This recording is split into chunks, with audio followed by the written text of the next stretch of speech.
মালাই চা আর পোড়া রুটির কম্বিনেশনটা কিন্তু অসাধারণ খেতে। আজকে আমার ছেলেরা বায়না করছিল পোড়া রুটি আর মালাই চা খাবে, তো ওদের ডিমান্ড ফুলফিল করার জন্য আজকে বাসায় তৈরি করে নিলাম মালাই চা আর পোড়া রুটি। চলুন দেখে নিই। বলো।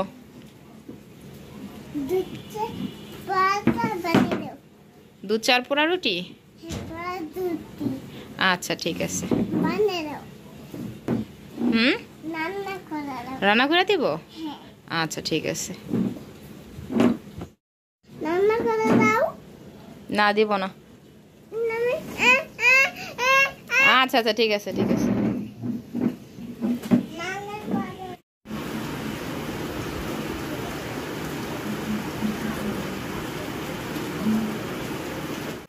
আজকে সারাদিনই খুব বৃষ্টি, তো ঠান্ডা ঠান্ডা ওয়েদারে আজকে তৈরি করব মালাই চা আর পোড়া রুটি। চলুন দেখে নিই রেসিপিটা।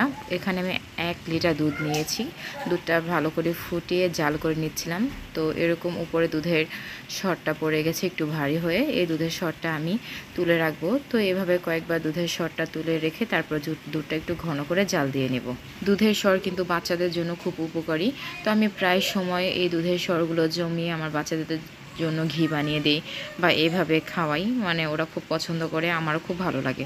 তো এভাবে আমি সব কিছুটা সর এভাবে বানিয়ে নিব এখন ওদের মালাই চা তৈরি করার জন্য। আর এভাবে কয়েকবার দুধের সর তোলার পরে আমি দুধটাকে একটু ঘন করে নেব। তারপর দেন 1 থেকে 1.5 চামচ আমি চা পাতা এখানে দিয়ে দিব, দিয়ে ভালো করে জাল করে নিব। আসলে আমি কিন্তু ওইভাবে কখনোই চা লাভার নই। যখন মাঝে মাঝে মন চায় টুকটাক চা খাই, ভালো লাগে।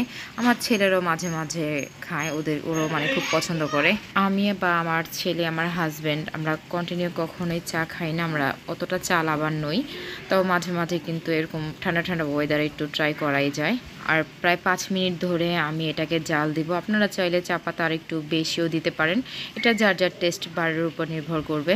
5 মিনিট পর্যন্ত চাটাকে ভালো করে আমি একটু জাল করে নিব, তাহলে চায়ের যে একটা সুন্দর একটা কালার সেটা চলে আসবে। আপনারা চাইলে আর একটু যদি লিকারটা গাঢ় করতে চান তাহলে চা পাতিটা একটু বেশি করে দিতে পারেন। তো এদিকে আমি যে পোড়া রুটিটা তৈরি করব সেটার জন্য আমি নিয়ে নিয়েছি ঘি আর চিনি। এটা আমি কিছুদিন আগে ঘিটা বাসায় তৈরি করেছিলাম আমার বাচ্চাদের জন্য। তো সেই ঘিটা এখন ভালো করে রুটিটার উপর মেখে দিব, দেন আমি একটু চিনি দিয়ে দিব।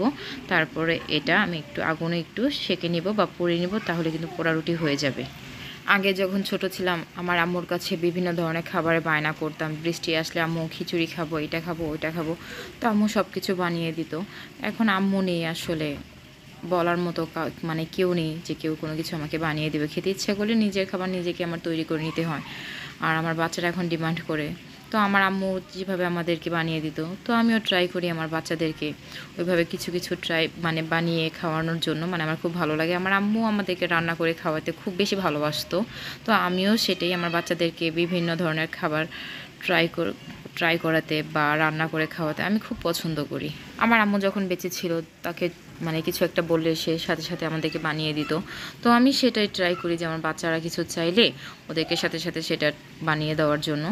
এটা আমার পার্সোনালভাবে খুব পছন্দ করি। আমি কখনোই বোর ফিল করি না যে এটা বানিয়ে দেবো, ওটা বানিয়ে দেবো। আমি সুস্থ থাকি বা অসুস্থ, আমি সর্বক্ষেত্রে চেষ্টা করি আমার বাচ্চাদেরকে ওরা যেটা চায়, খেতে চায়, সেটা বানিয়ে দেওয়ার জন্য। যাই হোক, রুটিটাকে আমি ঘি আর চিনি দিয়ে ভালো করে একদম ব্রাশ করে নিলাম। এখন জাস্ট আগুনে একটু ঝলসে নিলেই কিন্তু পোড়া রুটিটা হয়ে যাবে। আর ঘি দেওয়ার কারণে স্মেলটা খুব সুন্দর আসছে।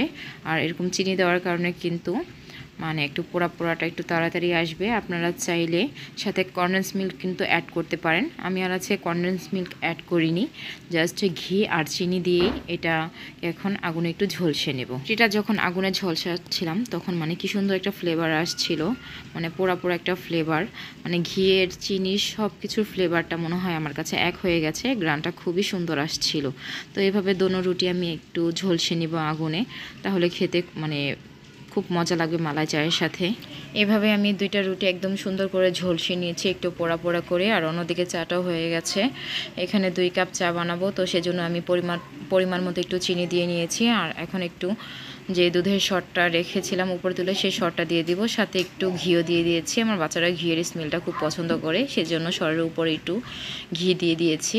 তো এখন চাটা ঢেলে তারপর একটু গরম গরম ওদেরকে খেতে দিব। মানে ওই গরম না, জাস্ট কুসুম গরম থাকা অবস্থা ওদেরকে আমি খেতে দিয়েছিলাম। তো ওদেরকে খেতে দেওয়ার আগে আমি একটু ফার্স্ট রুটিটা ছিঁড়ে মালাই চায়ের সাথে একটু ট্রাই করে নিলাম, দেখলাম কেমন লাগে। কিন্তু না, আসলে খেতে কিন্তু খুব চমৎকার হয়েছে। আর এরকম ঠান্ডা ঠান্ডা ওয়েদারে কিন্তু এই পোড়া রুটি আর মালাই চা খেতে আরও বেশি মজা লাগছিল। তো এখন আমার বাচ্চারা বলছিল মাম্মি তাড়াতাড়ি দাও। আর ওদেরকে কোনো কিছু দেওয়ার সময় আমি একদমই গরম গরম দিই না, একটু ঠান্ডা করে কুসুম গরম করে ওদেরকে তারপরে সব জিনিস আমি একটু খেতে দিই। তাহলে আসলে যে কোনো একটা ক্ষতির কিন্তু চান্সটা খুবই কম থাকে। তো এখন আমি রুটিটা ছিঁড়ে একটু ট্রাই করছিলাম, দেখলাম না খুবই মজা লাগছিল। আর এরকম ঠান্ডা ওয়েদারে খুব ভালো লাগছিল। আর ঘিয়ের একটা সুন্দর একটা মিষ্টি একটা ফ্লেভার আসছিল, যেটা খুব ভালো লাগছিল। আর আমার ছেলেরাও খাওয়ার জন্য বায়না করছিল, তো একটু কুসুম গরম একটু ঠান্ডা করে তারপর দেন ওদেরকে খেতে দিলাম। দেওয়ার পরে দেখলাম আমার 2 বাচ্চা মানে খুব মজা করে পোড়া রুটি আর মালাই চাটা খাচ্ছে। মানে ওদের কাছে খুব ভালো লেগেছে। আমি সবসময় ট্রাই করি ওদের যে জিনিস ভালো লাগবে সেই জিনিস দেওয়ার জন্য। দেখুন আমার বাচ্চারা কি সুন্দর কি মজা করে খাচ্ছে। মানে ওদের খাবারটা দেখলেই মনে হচ্ছে না, খাবারটা আসলে খুব ভালো হয়েছে। আর আমিও ট্রাই করেছিলাম, তখন আমারও খুব ভালো লেগেছিল।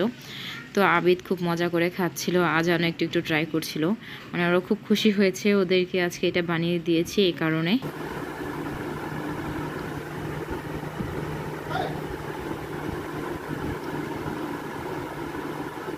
কেমন হয়েছে?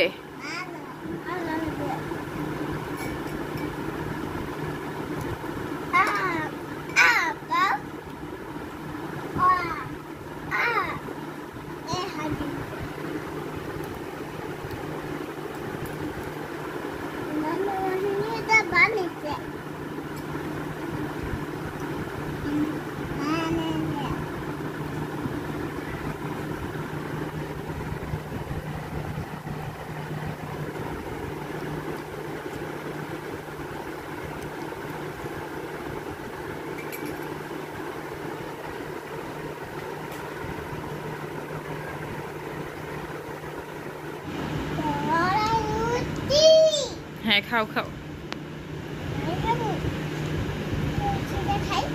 আচ্ছা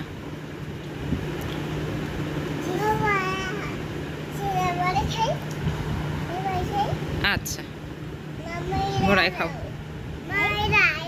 আচ্ছা আচ্ছা, ঠিক আছে, তোমারটা তুমি খেয়ে ফেলো।